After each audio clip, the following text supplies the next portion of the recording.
Word. Thank you for everybody tuning in. You're now tuning into the Leedz Edutainment Podcast. We got a special guest, Cambridge rapper Millyz. How we doing, brother? I'm good, man. We got him up nice and early this morning to do this, so I appreciate your time. You know, we have gone back and forth a little bit. I know you're a busy guy, so I really appreciate you doing this. It's all good. I know you get the in-depth interview joints on the local scene, so I got to do it. Cool. I appreciate that. So, you know, for people that don't know your success now and everything that you've done, this has been a decade plus grind. I think people are starting to catch on now, but for a lot of people don't know, like, you've been hustling in the scene for a minute, you know, in Cambridge. Let's talk about Cambridge. You were born and raised in Cambridge, right? I was born in Boston, but yeah, I was raised. What section of Boston? I guess Roxbury, wherever Beth Israel at. When did you land in Cambridge? How old are you then? I grew up in Cambridge. I was just born in Boston. Right. Okay. So basically raised in Cambridge, right? Oh yeah. I'm born in Boston and raised in Cambridge. What section of Cambridge? The coast. So like Coast. I don't know what they call it. I don't know what the gentrified terms call it these days. Probably I don't even know. But yeah, off of Central Square near Charles River, I guess you could say. Yeah. So that's a gentrified area now. Hell yeah, compared to when I was growing up. Yeah, because I think a lot of people don't realize that when they think Cambridge. They think Cambridge, they think artsy, they think the colleges. They don't understand, I think, the other sections of it, you know, the projects and all that. And that's kind of where you grew up, the coast over. I've seen your documentary before, and a lot of people don't understand that section of Cambridge. Can you just talk about what it was like growing up there a little bit?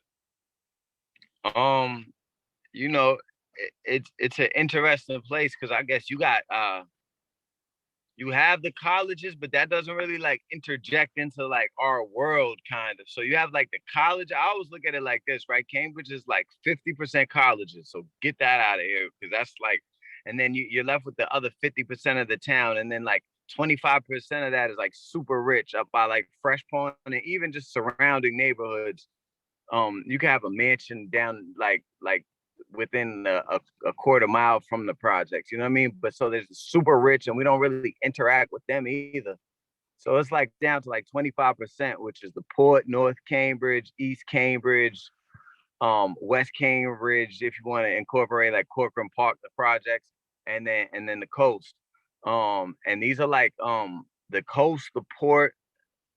I guess you could say they're all like historical neighborhoods over there. Like the coast goes back a long time. That was an all black neighborhood.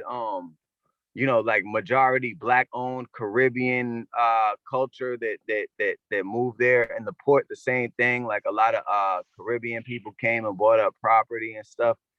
And then yeah, there's over the course of Cambridge, not the course, over the whole terrain, there's I think like 12, 13 housing projects. And so, yeah, you got poor people living next to rich people, and then you got the college world. So it's a whole melting pot. Where did you land? You in the projects? Nah. I was just in a house. I was first in a 1-bedroom apartment with my mother. Because my father moved to New Hampshire when I was like 13 or something. But before that, he had lived in Cambridge near Porter Square, and I would go see him on the weekends, and he had a house, and it was like an artistic hub. Like there were like a lot of like artists that would come through there. Like my pop's like a real hippie, like a real artsy type dude, and I would go over there on the weekends, and then I would live with my mother, and then my mother moved to the coast. She bought a house with her sister when we were like, I don't know, I was probably like 10, 11. And so I grew up in that area. So next to the projects. Yeah. So well, the projects, yeah, all around. So I lived in Woodrow Wilson for a while. Okay. Which is it's a project. Yeah. Because the documentaries the little couple clip I saw on you, it talks about you kind of growing, like hanging out in the projects as a kid, being like really the only white dude. Is that fair to say? Yeah, that was just in my neighborhood in general, like with the projects out. Because what people don't understand, you might got a lot of white people in Cambridge, but they're like related to the college. So there's not a lot of white kids actually. So even today, Cambridge is super gentrified. I'd say top gentrified place in America, other than maybe like I've heard of like San Francisco and like the Lower East Side of Manhattan and like Harlem, but Harlem still has like, you know, like people living there like original. But it's like, even with the gentrification now, you could still go to like one of the youth centers. Like I walk you into one of the youth centers, Area 4, the Mission, anything. You'll see one white kid for every 40 black kids. Still the same. So that's how I grew up. Yeah. It just when did the like, rap? There were white kids, not to cut you off. There were white kids, but they were in East Cambridge. And they were like tough, like Irish and like Portuguese kids. Like that's more like almost like living in Somerville or Charlestown or something over there. Yeah. It just that you felt like you meshed with your neighborhood basically versus, you know, outside of it. Yeah, I didn't even know anything different. Like I didn't even know the only white kids that I did know were like me, like, you know, like I didn't understand that it was weird that I was one of the only white boys until I started like meeting people from other cities and stuff, and it became like a thing. But when I was growing up, it was just normal. Like those were just my friends. Like my mother, when I'm like 6, 7 years old, she's never like, oh, you're on a play date with your friends and they're black. Like you're like, I didn't understand that like black and white shit until like, you know what I mean, 10, 11, 12, 13, just kind of like being introduced to new environments, and then people talking shit to me. Oh, you want to be black? You talk like, because that started young. Like people would tell me that like when I was like 12, 13, just meeting kids from other schools and shit. Oh, you talk like you're black. I didn't even get it. It took me a while to grasp the concept. You know what I mean? Because I'm just like, oh, no, I'm talking like my neighborhood. Right. That's interesting. When did the rapping start coming along and hip hop and stuff? Early, probably like 12, 13, all around there. I started like just rapping outside with my friends and rapping on the corner, like ciphers, dudes kicking beats, you know what I mean? Beatboxing and shit. Right. Any big influences back then? Was there anything that was like, yo, that made you want to do it? Like particular artists where you're like, oh, I got to do this? Or it was just a sport? Yeah, like Eminem kind of made me be like, oh, okay, you could be a white rapper. Yeah. But then like, I think like Prodigy from Mobb Deep kind of made me want to really rap, because Prodigy was like, he was very lyrical, but he was very simple at the same time. He wasn't like lyrical, miracle, spiritual. You know what I mean? He was kind of straight to the point. And I felt like that's around the way that like my mind was flowing and my vocabulary. Like it wasn't like Cannabis was saying shit like I flipped like reciprocal fractions. I didn't know how to rap like that. And if I did, I would be being something I'm not. So Prodigy let me be able to be lyrical, but within my own realm of it, like, if that makes sense. Yeah. Now you talk about rapping and at the same around 12, 13 years old, and you also talk about this is when people are starting to think that you're acting like acting black or whatever. Now you're wearing a sped thing around your neck, a sped chain, and one of your albums is sped. Well, you mentioned about being in special education in the school systems, correct? Yeah, all my life. So I think in like 6th grade, they pulled me out of the regular class, which was like 30 kids in a regular class at the time, or I don't know, 20, 25, 30 kids. And they walked me down this hallway and said, we got these new classes for you to go to. Well, first it started with like testing. They just asked me a bunch of questions, showed me a bunch of pictures. I don't know what they did. This shit is a long time ago. But they asked me a bunch of questions, and then from that day, I guess I was getting in some trouble, and they put me in this little classroom, and I knew the other kids in this classroom because they were the other bad kids. Like I knew them in my mind as bad kids. I was like, oh, he's a bad kid. He's a bad kid. He's a bad kid. Not that it was bad at the time. I just, you know the shit. You're not dumb. You know what I Right. mean? When you're that age, you know who's acting out or whatever. Right. So yeah, they put me in this classroom with like it was like 5 kids total, little dark classroom with no windows, and then that's when I realized like all right, I got something special going on here, and I think that made me act even worse. But I was always like kind of like, yeah, I guess I was bad. You know, when I look back at it, like I was a little troublemaker in school. Did So you finish school? yeah, I finished high school. In Charles. So I went to high school in Charlestown at a special education joint. Yeah. For behavior disorder, I don't know what they call it. You know. What the heck were you doing? Just acting out? I don't know. Like I would get in fight. I would fight. I would cut off the teacher if I wasn't interested. I was great in English class though. Like all my English teachers, I was great in that class. Every other class, if I can't find interest in something, I was just a menace. Like, yeah, my mind would wander to something that I could find interest in. And interest for me at the time was like, you know, thrill seeking and shit like that. Seeing how far I could push the envelope, I guess. Yeah. So when does the hustling start happening? Probably at like 12, 13. Damn. So it's like that young. Yeah. My man's brother, because I always chill with older kids. Like all my friends so when I'm 12, all my friends are 14, 15. Like my friends are in high school when I'm in 7th grade. And my friend's brother, my friend's not really a street guy like that. You know what I mean? At the time, this kid, all my other friends are real street kids. This kid live in the projects and everything. He got all the criteria, but he's not a real street kid like that. And his brother comes over from Boston and gives him an ounce of weed, and he's like, yo, I need you to sell this for me. And he basically delegated me that responsibility. He was like, yo, bro, see what you could do with this or whatever.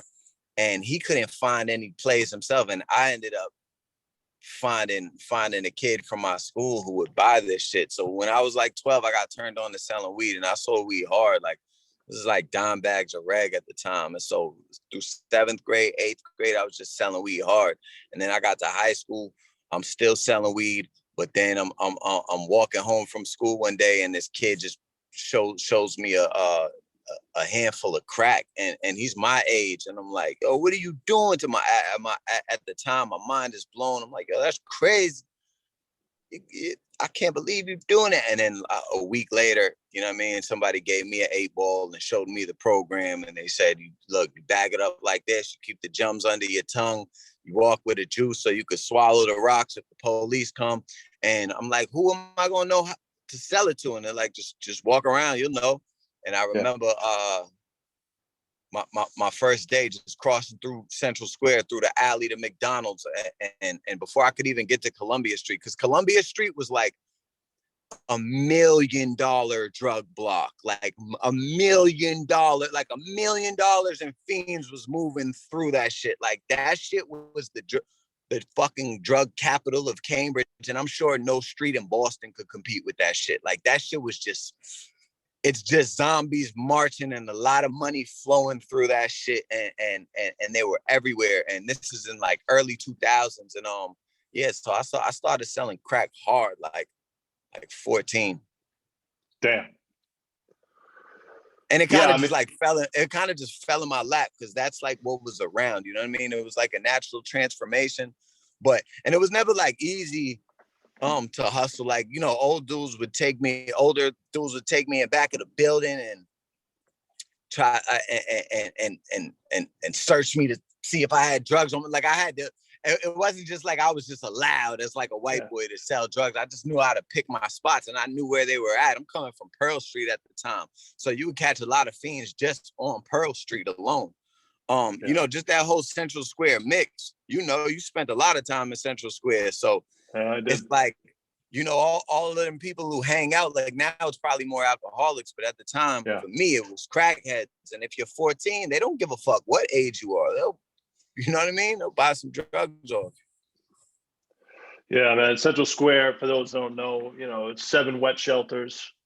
It's basically where Cambridge puts everything flows through Cambridge, the good, the ugly, unfortunately, and it's a major hub. So there's just a lot of chaos there, and really they don't really try to stop it; they just maintain it because it's kind of impossible to stop. I was talking to Checkmark, and he was talking about the '90s out there too, and he was like hookers and crack, the whole place. You know what I mean? It was just wild. Yeah. It was just a. He says he still remembers the number on the payphone out there he used to use all the time. That's funny. Yeah. So yeah. so moving forward, I liked it though. I liked all the old crazy people in Central Square. I feel like one of the things that I always look at the mural on the Middle East, and that reminds me of like, because that was, to me, when people ask what Cambridge is, I'm like, that looks like Cambridge to me. You know what I mean? the Central Square is hasn't really changed as far I as feel like business. I feel like it did. It is all type of, I don't know. Well, I'll say you probably know better than I do, but like, there's not many new businesses in and out of there. It's still like there's still homeless people all over the place. The buildings haven't changed much, so it's one of the last, I think, the last sections of Boston, or Cambridge, I should say, it's less changed than others. Let's just say that. Yeah. People are still afraid to go there a little bit. I know people that work there that won't leave the office building because they're scared. That's funny, because to me it's so soft now. Like when I was growing up, it was so different. Like I don't know, like Manhattan's, everything was different, but yeah. Yeah, I mean, eventually that. it'll probably. I mean, like I said, you can still have a nice condo in Central Square, and you'll wake up and someone just took a crap on your doorstep. You know what I mean? So it's like that's still happening in Central Square. So, right. So it's wild. So let's move forward in the rap game now. I mean, it's funny because we're talking here, but when we first met, when you started rapping, you were coming up, we didn't necessarily get along. You called me out a few times before we even started working together, and I get it. I didn't book you, and you were like, "Motherfucker, I'm the hottest thing in Cambridge. You need to book me." Blah blah blah blah blah. Da da da da da. And I was new at the time, and I probably didn't handle that situation the best, and we kind of went at it, and but we worked it out. Like many rappers in this game, I've had to work it out with. I think it was because my first show, I think we got in a fight, and then not us, but I think me and Are we allowed to talk about this? Because I'll talk about this if you want to talk about it. So this is how I remember it. I remember it as we were doing a show. You were on a showcase. It wasn't really your show. You were just performing. It was like 10 other acts. I won't say all the what. Funky Fresh showcase. I wasn't gonna say all that, but okay. Shout out to Rusty and all them, because I just don't want to get. Rusty. But yeah, you're on stage and you get done, and someone mocks you.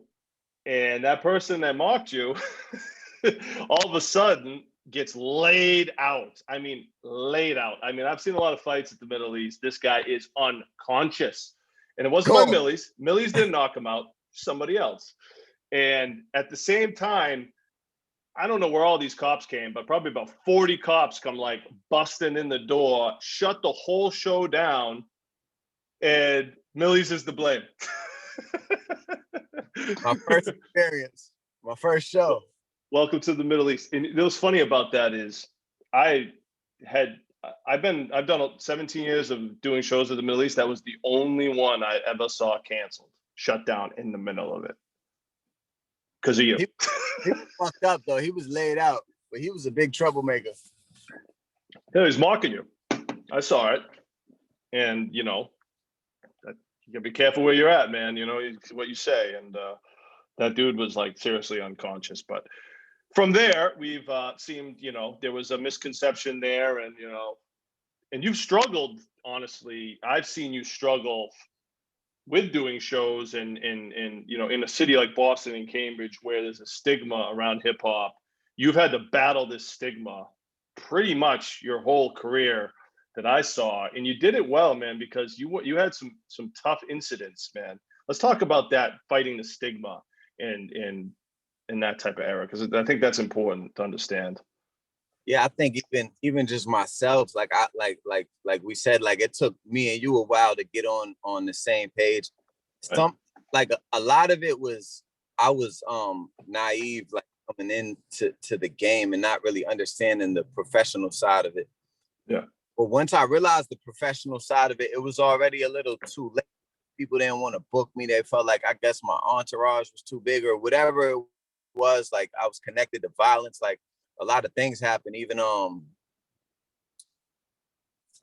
lot of things happened that kind of like cast, I guess, a black cloud on me in the scene, and clubs didn't want to have me, and people. Yeah, I just couldn't book myself to perform anywhere, even if I had the fan base.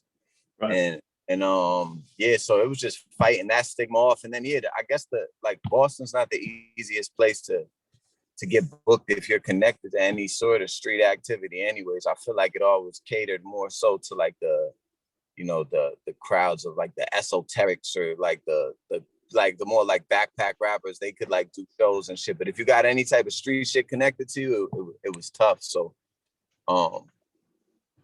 yeah, we had to fight. I had to fight that stigma off, and I feel like I just kind of mended a bunch of my relationships, and then and kept going, and I learned just how to be professional in the business because it's a business. You know what I mean? Yeah, I don't know. It was just time. I guess maybe time heals all or some shit. But I definitely stopped doing a bunch of the shit I was doing. Like I made like the Middle East a super no fly zone for like my friends and people.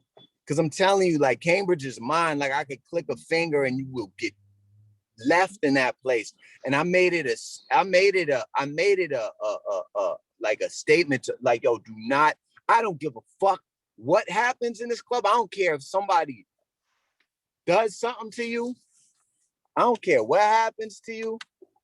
Don't hurt anybody in this club. Don't do no violence in this club to nobody.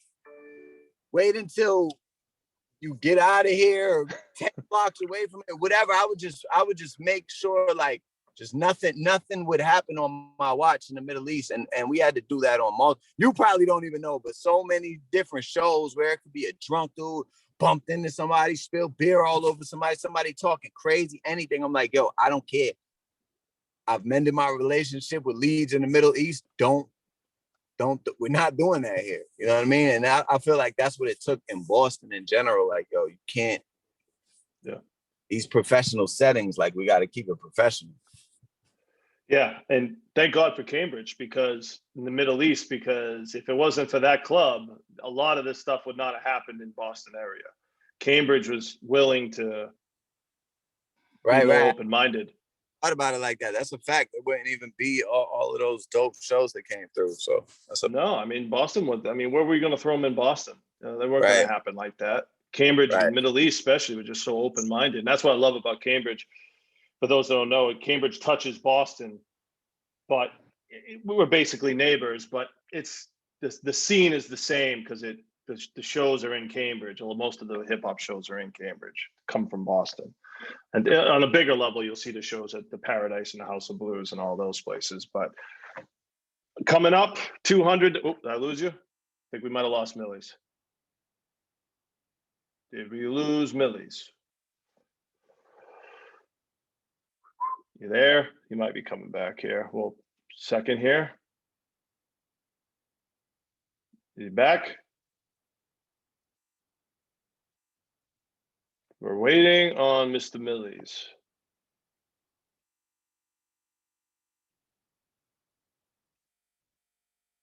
Yo. You there? You got me? Hold on. I'm trying to get you here. Hold on. Oh, you back? See you. I don't know what happened. See me? Good. So yeah, so thank God for Cambridge, basically.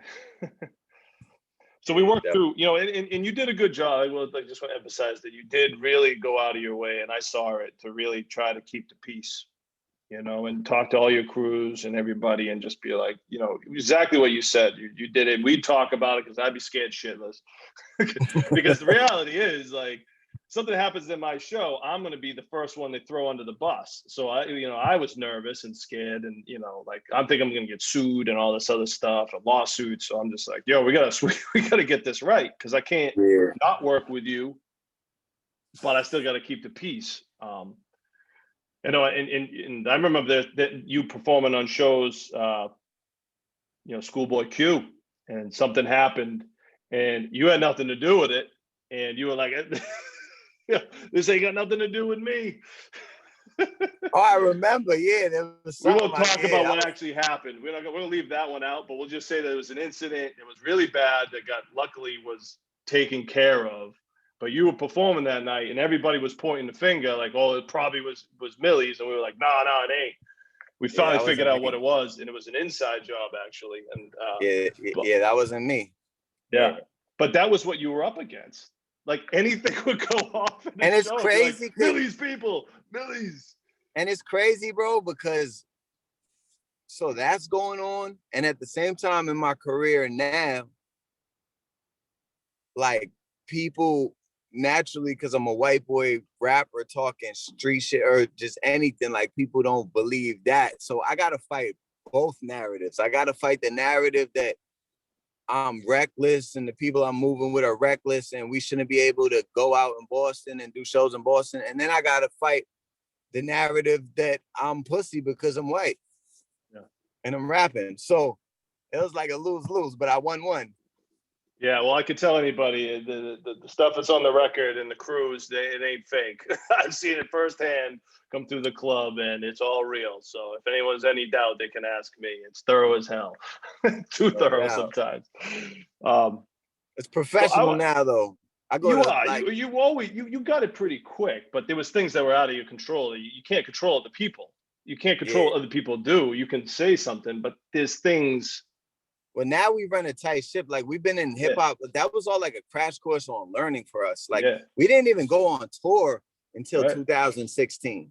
So the group from 2016 to now is like completely different. Everything that happened 2016 before was just like practice and me bumping my head and walking into closed doors type shit. So it's like now, like we've been in this, and now this is like before that.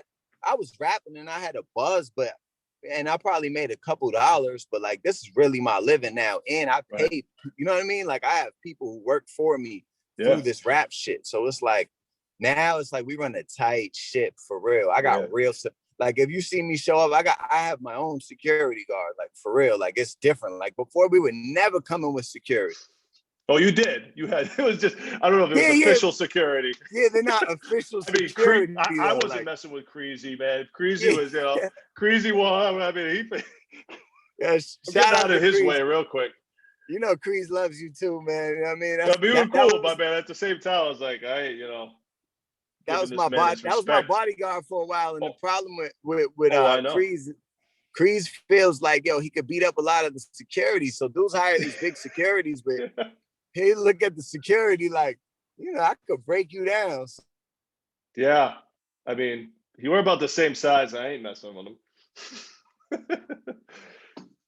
You there? Choppy? Millyz in and out again. Yo. Millyz.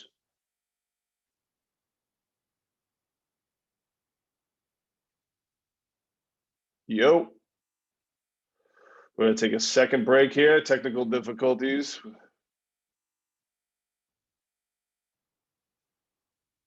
I think I lost you again, man. Yeah, we did. It's all right, though. We got Millyz here. We're having a good conversation. We're just going to take a little break here until he pops back up.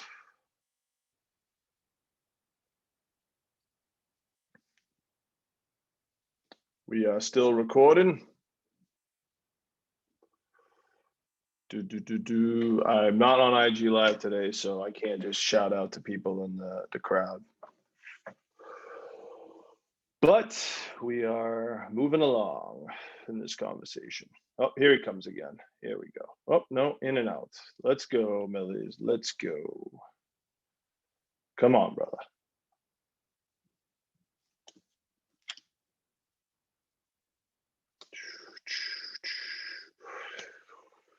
For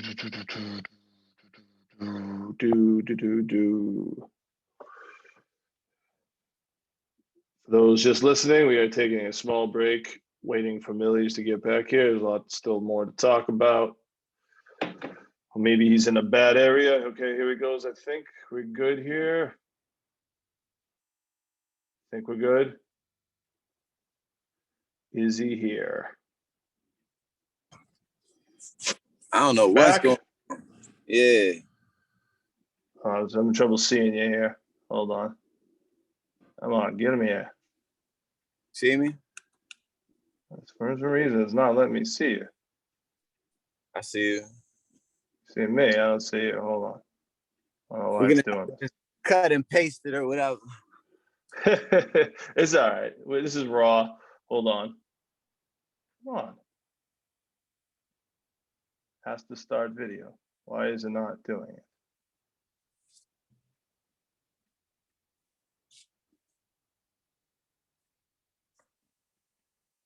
Weird.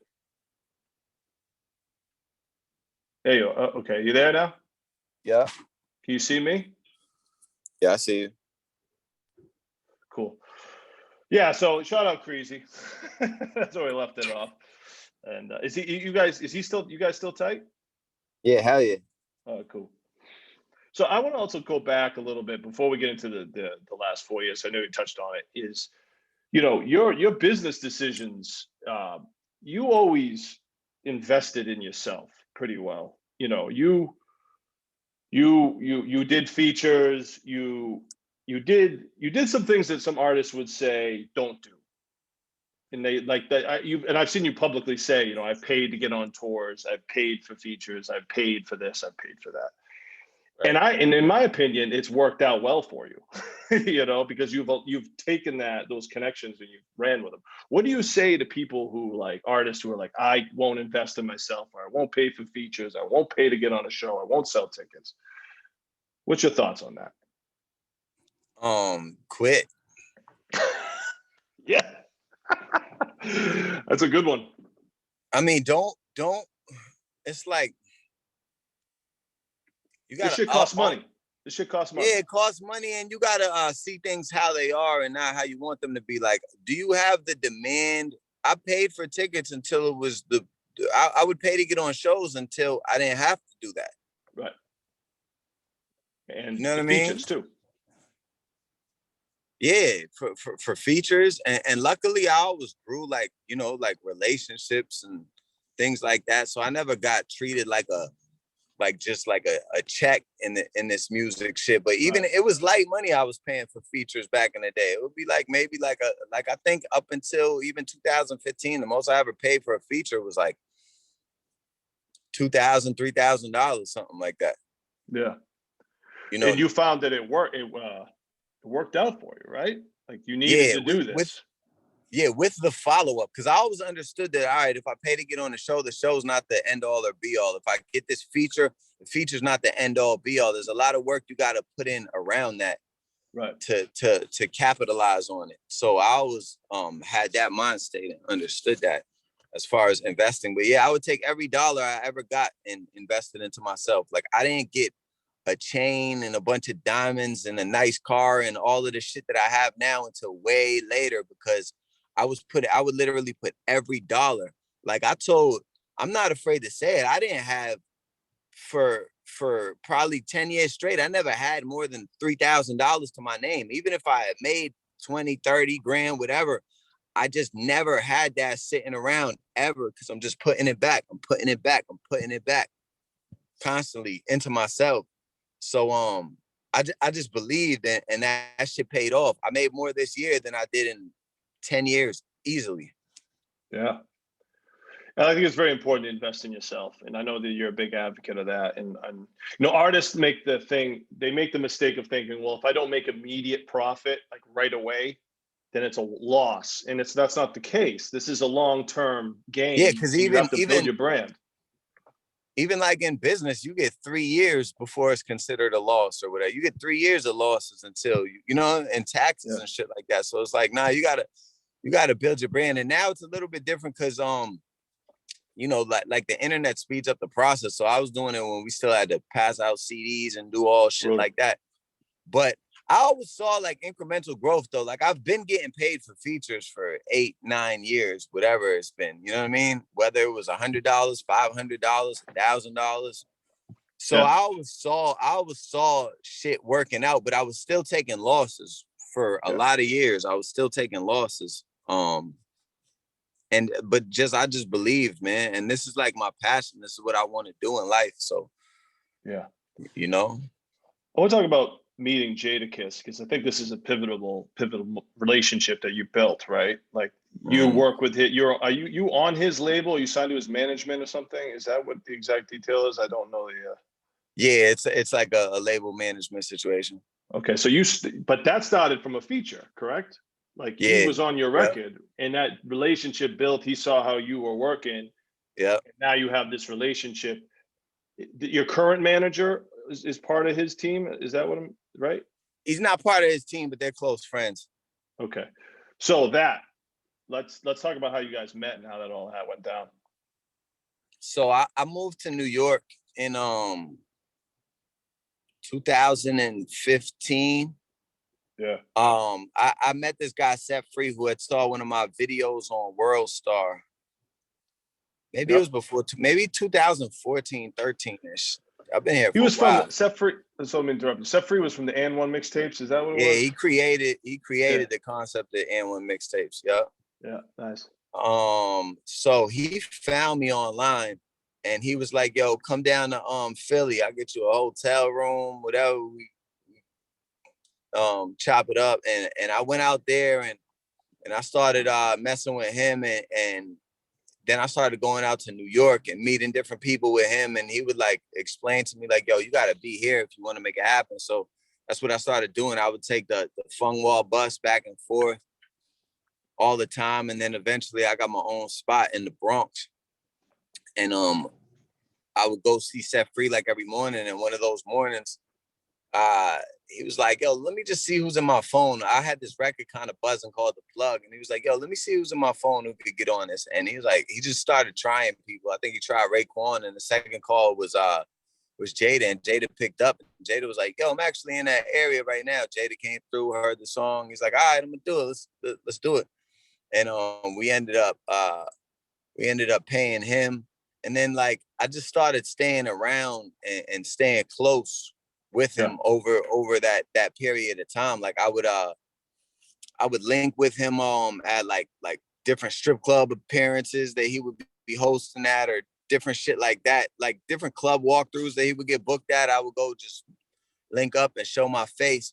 And I just kept being in situations where I was able to be around him, and certain situations where I was able to play my music, and he kept taking it more serious and more serious. And then the guy he was with, who used to run his label with him, Ice Pick, RIP, was like, yo, we need to put Millyz on with the team. And then it happened, and he started co-signing me like that and helping me out in my career. Yeah, and from there, it's what, Funk Flex, Freestyle, and many other BET Cypher. BET Cypher, Funk Flex, Freestyle, Sway a lot of times. And that's not just through Kiss, that's through me grinding, but the help of Kiss like definitely helps, propel that. Right. Because it was weird. It's like all of a sudden you got really good. Now you were good, but all of a sudden I'm watching these ciphers and I'm like, where did these bars come from? Because I had always seen you I seen your style of hip hop, because you were like, you would go back to the beginning when we were coming up. It was a backpack. It was a scene that didn't really, I don't think, cater to your style like it does now. Right. And I think you were kind of swept under the rug a little bit because people were like, what is, it wasn't, you just didn't really fit with what was going on 100%. Yeah. You have evolved. The music, the trap music and the trap sound has kind of meshed with you perfectly in a way that has, I think, brought you a lot of success. And I feel like you finally have landed in something that is working here. Would you agree with that?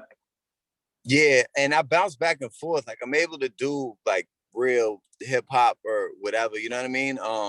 Yeah, the bars are yeah, crazy. Like, yeah, like so, and the bars are like my just tool kind of to reel people in sometimes. And then because that was never like my passion, like musically. I just know I always had kind of like that skill set. I just had to like focus my mind on, all right. I think I went on Static show one time and it was received pretty well. And I was like, people like this shit. They like me going to the radio and rapping. And once I realized that, I was like, oh man, shit, sky's the limit if they like this, because I could do this in my sleep. And yeah. Because I don't remember you rapping like that coming up. I remember you doing like hustling anthems and talking about the block and your area and your neighborhood and all this other stuff. But I don't remember ever. Bars. I could always rap though, bro. I could always rap. Well, I believe that. I believe you could. It just, like I said, I think it was different. It was a different side, especially in Boston and Cambridge. It was just different. But you took it and you ran with it. And the other relationship I want to talk about that you started was your relationship with DaveEast. Because you were working with him early, and yeah, when he did the show, let's just say this: his first show in Boston, a couple hundred people. Okay, he came back. You hit me up, and you're like, "Yo, I want to get on that DaveEast show." It wasn't my show. I'll put you in touch with Live Nation. The show sells out. You're on the show; it sells out well in advance. And then you do your own show, and that sells out by itself. And that's when I was like, holy shit. We had sold out the Millyz upstairs, 200 people, but then I was like, all of a sudden, your career just takes off from this point, man. Yeah. What do you think was the gasoline on that? I mean, we talked about a couple things, but I mean, it just happened so fast all of a sudden. I mean, if you look at your career, it's not fast, but if you look at those moments, it feels to me fast. Like all of a sudden you're selling out 500 people in advance. Yeah. Wow. In advance. That's not easy to do. People think that's easy. That's not easy. I've been around 17 years. There's not many people that do it, I tell you, locally. Yeah. And I shed a tear of joy when I got the call back that, or the email from those guys, and they said, yeah, it's show sold out. I was like, what? Like, I don't know. Like, I knew I was going to sell, even though I knew I was. And it wasn't in Cambridge. It wasn't in Cambridge. It was in Boston. Playing music hall or whatever. I remember I was like, somebody was trying to talk to me, and I just had to put my head down because it'd been a long journey, and I just like kind of teared up a little bit. I was like, oh man, that's crazy. And I got back to it. But now it's like, I look at like, oh no, I need 1,000 people. Like my net, like I'm planning to do something in Boston, and I'm eventually gonna be throwing the biggest like rap show at like how what they have at the Paradise, the Unity Fest or whatever. Yeah. I'm doing Millyz and Friends, and it's gonna be the biggest shit ever because I got the most friends in the game as far as like a rapper, and I'm connected to the scene, and I'm gonna start. I'm thinking 25. I'm thinking House of Blues type shit, but I'll do the next one in 1,000 person venue. But even just like, so I'm thinking past that now. But you're right, like 500 it's not something to scoff at or whatever. Well, I mean, the jump, you know what I mean? The jump from upstairs. I mean, you sold out the upstairs and you made the jump to 500. That's a big jump. We sold out the upstairs like on the night of, like we were like. And that was one we were all sweating it out too. We were all like, oh man, what's gonna happen? Because you were still that was probably like 6 years ago, 7 years ago. It was a little different back then, but that was great, man. You were great to work with on that whole thing. I mean, you were just. He runs around. He makes sure everybody's cool. He doesn't, he's not screwing around. And I'll emphasize that he's a professional. I learned a lot even from like our relationship on just how to like a lot of people, I see young artists like kind of like canceling themselves out with certain people, and I'm like, yo, you don't know, stay down and diligent, you can have an actual relationship with this person. Just right now you're frustrated, you know what I mean? Yeah, people just don't know. You gotta stay down in this shit. Like you just gotta put your head down and work, and there's people don't X off relationship. You might be able to have a fruitful relationship with somebody in the future that you're not getting along with right now. You know what I mean? Right. As long as no like serious lines across type shit. Right. So I want to go back to DaveEast because, you know, you worked together, you did the show together. Now you just put out an album together, you know, and, you know, and you're not getting outshined at all. You know what I mean? Like this is a level of craftsmanship, skill wise, that is right on par. This is enforced, and that's got to be kind of feel pretty good, right? Like to work that relationship, to be doing an album with someone like that who's got a lot of buzz. And yeah, no, it's amazing to me. Like, you know, once something happens and comes to fruition, like stop thinking about it like that. But it's another one of those things. Like, yeah, like right. if like a year ago, if you told me like, all right, I have an EP with East, my mind would be blown. You know what I mean? Yeah. And it's so organic, and I'm just proud of it. Like it's fire. Like we were just in Buffalo last night at the strip club, and they like playing the whole tape, and the shit sounds great in the strip club, but we're really rapping at a high level on it. Like created something that's going to be timeless. Like it's a conceptual project. There's not a bar taking off. There's so many lyrics, so many quotables in it. It's good music front to back.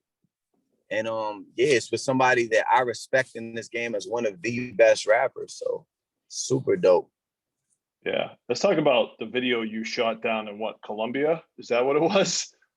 Yeah, we shot multiple. Why Colombia? Why all of a sudden are we like shooting a video in Colombia? What was the whole reasoning behind that? So I met these kids called the Colombians, kids at the time. Yeah. But I met these guys, man. called the Colombians. This producer duo, and they were actually in Medellin, Colombia. And I started going out there when I was younger, like 2013, 14, 15. I kind of just built that relationship with them out there. And then East had this alter ego like Don Pablo or whatever you know, he had a song, Bitches Call Me Don Pablo, Photos with My eyes low. So, you know, that was a thing sometimes his fans would love, like Don Pablo, whatever. And then people call me Blanco just naturally. So I walked into an East studio session one night around the time of me dropping my last album, and this beat was playing, and it sounded like some South American guitar type infused music. And he was like, yo, we should do some Styles and Jada going back and forth shit right on the spot. And I was like, all right, let's do it. And he was like, yo, let's call it Pablo and Blanco. And he started it out, Pablo and Blanco, El Chapo and Escobar from the bottom, but we took it very far. And so the shit sounded like incredible. And he was like, yo, we should do an EP. And I was like, hell yeah, bro. Don't just tell me that, because I really want to do it. And one night we locked in Engine Room Studios down by Wall Street. And we made 4 more records, and they all had those like type of South American sounding guitars in them. And he was like, yo, we got to shoot this in Medellin. I'm like, yo, my people are in Medellin for real. A lot of people pronounce it Medellin. It's Medellin, you know what I mean? But my people are in Medellin, Colombia for real. I told him that, and he was like, yo, we should do it. I'm like, nah, say no more. It's done. And we went out there and we shot 3 videos in a week, and we just chilled and caught a vibe. What's it like down there? That's incredible if you know the right people. Some people just, you know, go out there on like I'm not even as much in like tourist mode when I go out there, because we got access to different shit. Like if you look at the Body for Body video, that's Barrio Antioquia, which is like Griselda Blanco's hood. That's like where it's going down at. The other video is in Comuna 13, which is like another hood out there. And then we shot some shit in the mansion and all of that. But yeah, we got access to a lot out there, and I appreciate all my parceros out there. So man, like recapping what we just said and your success now, I mean, after all you've gone through, I mean, what's it feel like now to be like, I mean, you pretty much have made it to a full-time career. You said you had your best year. I mean, looking back, man, I mean, what's your thoughts? Like all that you've been through and where you are now, you've said also, I've said that being a rapper is like the hardest job in the world. You said that, I think, in an interview. Someone actually called me and wanted my opinion on that. Well, I think my quote was making it out of Massachusetts as a rapper Oh, that's what it was. Is statistically harder than like being like an astronaut or a rocket scientist and all type of shit like that. It just is. It's just a fact. Like, I'm not delusional in any sense. Like, New York is 3.5 hours from us. Like, when I put on a GPS from where I'm at and I put Boston, Mass, it's 3.5 hours, right? We're 3.5 hours away from a place that over the last 20 to 30 years, at least probably 2,000 to 3,000 artists have gotten record deals. Easily. Over 30 years. Like, and I'd say at least 500 to 1,000 artists have blown up out of New York and made this. And when you look at Boston and the whole Massachusetts, maybe over the last 30 years, 15 artists and 3 of them blew up. So look at the statistics. I'm not delusional when I say it's the hardest thing to do. This is the hardest career path. All odds are against me and anybody who tries to rap from Massachusetts. You got to be one of the fucking chosen ones. And I'm gonna open the door for more people. You know what I mean? Yeah. But yeah, me coming up now, I'm the chosen one. I'm one of them guys for real. Like, and it's hard. This shit is like an uphill battle on roller skates, but I'm gaining traction. You know what I mean? And hopefully it'll change. But just looking at the statistics of it, just statistically, we're 3 hours away from a place that's propelled so many artists. Nobody has popped. You know what I mean? Like, you literally got it. It's a very short list over the last 30 years of artists to really do their thing at a high level from Boston or Massachusetts in general. When you say the word, I say Massachusetts rap scene when I'm around people because it got less of a stigma. If you say Boston, I'm a Boston rapper. They don't give a fuck about none of that shit nationwide. Boston is only known for white people and racism, bro, and sports, in real life. See things how you are and see things how they are and not how you want them to be in real life. That's the connotation of this shit. So when you say a Boston rapper, they don't think culture. They don't think Cape Verdeans and the Caribbean Day Festival and you know what I'm saying, Dorchester and Roxbury and whatever. They don't think of none of that shit. It's hard. It's a hard brand to win with. Like, Massachusetts is an easier brand to win with. You know what I mean? And in my mind, because it's like a new beginning. But yeah, it's I know I'm all over the place, but it's a very hard place to make it out of. So yeah. So again, back to how does it feel to be that you have a career now, like a full-time career? Like, what's it feels dope, but I know it's another level to go up. I gotta go up another level. I gotta build myself to a artist that can tour comfortably throughout the United States and then whatever comes through that, you know what I mean? Acting, whatever comes with that, you know? Yeah. I want to talk about the tattoos because I've seen you get a lot over the years. Talk about the need for as many tattoos. Why so many tattoos? What in it? Because I remember we talked a while ago, like 6 years ago. I was like, you know, your tattoos, are you trying to get like Kasky tattoos? And you're like, I don't know about the neck and all this. And then all of a sudden the neck, and then it's everything. Well, Kasky originally saw me first in at A3C and say, yo, I'm gonna get tattoos like you. I want to get inked up like you. So, you know, so I've always had some tattoos. I just never went for like the crazy areas of me because I always had like I don't know. Well, my mother pushed against it hard, but at a certain point, like I'm like, yo, this is my life. I'm never getting a job ever, like outside of like the music industry. And I was like, fuck it. So now is it just like, I need more? Is it just like, what's the, you know, because I remember you saying, you know, once you start getting it, you kind of look at your body as a canvas and you would just want to put as many on as possible. Yeah, like even when I look at my face, I'm like, well, I'm not really too inked up. I don't have a lot going on. I mean, I got some shit going on, but it's coming. I can tell it's coming. Yeah, maybe. Yeah, it is. It is, because like I said, the rest of the head wasn't really done. You had the cross on your neck. I remember when you got that, right? and then you've kind of you've gone from there. Do you think that like do you think like people overdo it with the tattoos? I mean, what is your whole point, like your whole theory on this? The more the better?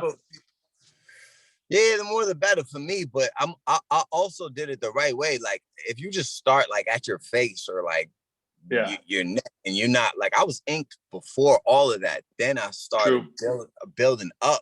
Like my back, all of that shit has been done. So it's like I'm building up.